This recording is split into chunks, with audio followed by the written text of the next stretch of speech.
Thank you so much for staying with us, everyone. Honorable Daniel Reyenieju has been talking to us from Abuja studio. You were talking about some specifics on how the 2016 budget was distorted.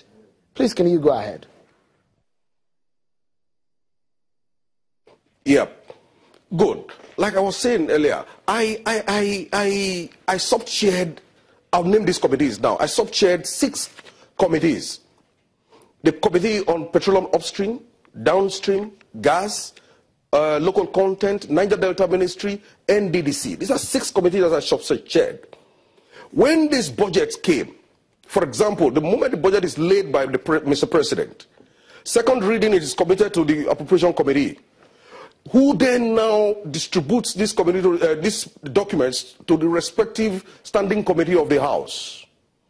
The standing committee engages the ministries, the MDAs, and in such engagements, each subcommittee of the Appropriation Committee is mandated to always witness as observers when such engagements are ongoing.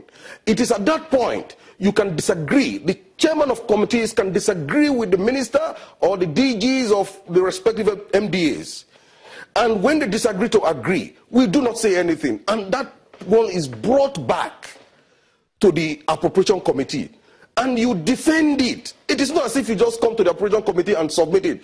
The standing committee chairman comes and he sits down, presents his document in 40, 50 copies to virtually all members of the Appropriation Committee. Yeah, Honorable, and asks specific questions. Yeah, is your subcommittee chairman okay with you? You said yes. Let's look at a few other issues here.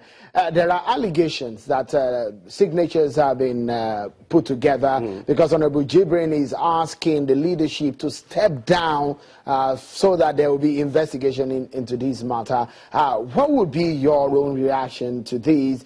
Did you also hear there are $20,000, $25,000 exchanging hands just for signatures to keep the leadership of the House of Representatives in office?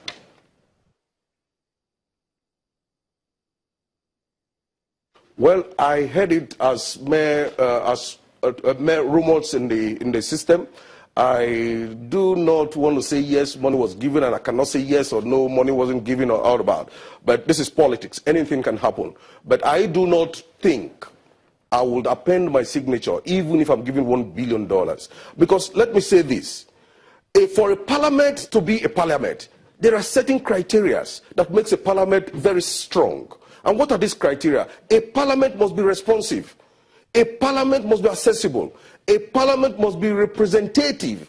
A parliament must be accountable. And a parliament will demand accountability from its executive. And a parliament that is now strewed in immorality, a parliament that is strewed in immorality can hardly demand accountability from the executive. But again, the best thing to have done is to find a better way of solving this problem. I'm not going to add my voice. I'm not going to add my voice to say step down. Because why would I need to do that when the speaker has already said I'm not going to step down? But let us say this, that morality, like I earlier said, that the parliament belongs to the people. It does not belong to the executive. It does not belong to the judiciary. It does not equally belong to the speaker. It belongs to the people. Okay, with all of this that is on the ground, Honorable Jibrin on one side and the leadership of the House of Representatives on one side, it looks so much that Honorable Jibrin will be meeting a tough one when they return to the House of Representatives. What do you envisage that may happen or that could happen when you resume or when the House is reconvened?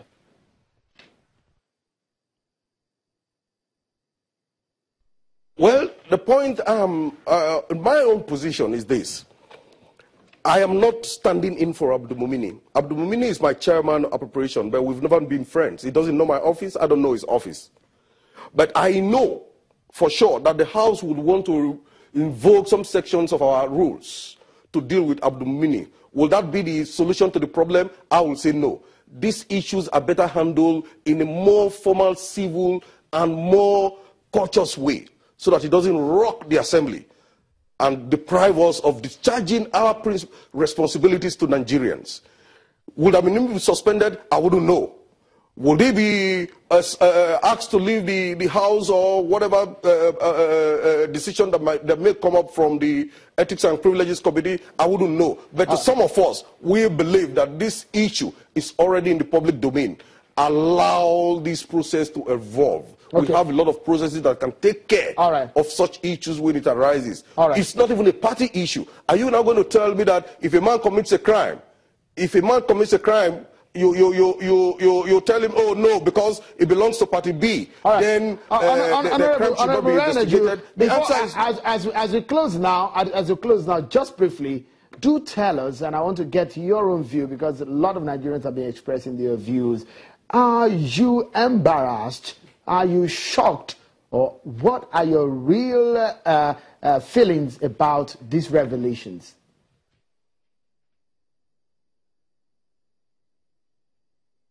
I'm really, really embarrassed, but I'm not surprised, because they will always tell you that, oh, this has always been the process. Like you started by introducing it, you said pardon has always been there. Yes, it has always been there, but that it has always been there doesn't make it right.